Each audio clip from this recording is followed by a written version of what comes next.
ইমাম শাফিঈ রহিমাহুল্লাহর প্রখ্যাত একটি উক্তি আছে, আল ইলমু লাহু সালাসাতু আশবাস, যে জ্ঞানের তিনটি স্তর রয়েছে। মান দাখালা শিবরাল আউয়াল তাকাব্বার, যে জ্ঞানের পরে সে অহংকার করে। ওমান দাখালা শিবরাত তানি তাওয়াদা, আর যে জ্ঞানের দ্বিতীয় স্তরে প্রবেশ করে সে বিনয়ী হয়। ওমান দাখালা শিবরাত সালিস আলিমা আন্নাহু লা ইয়ালাম, আর যে জ্ঞানের তৃতীয় স্তরে প্রবেশ করে সে বুঝতে পারে যে সে আসলেই কিছু শেখেনি। ওনার এই বিখ্যাত উক্তিটি কেন উল্লেখ করলাম জানেন?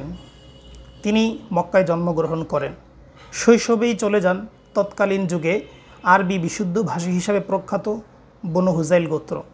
সেখানে আরবি ভাষা শেখার জন্য প্রায় 17 বছর যাপন করেন। আরবি ভাষা এতটা দক্ষতা ও নিপুণতার সঙ্গে অর্জন করেন যে ফিরে এসে তিনি বলেন, মা মিন শি'রিন লিল আরব ইল্লা ওয়া আনা আরিফুহু, যে আরবের কোনো কবিতাই আমার কাছে এখন আর অপরিচিত মনে হয় না।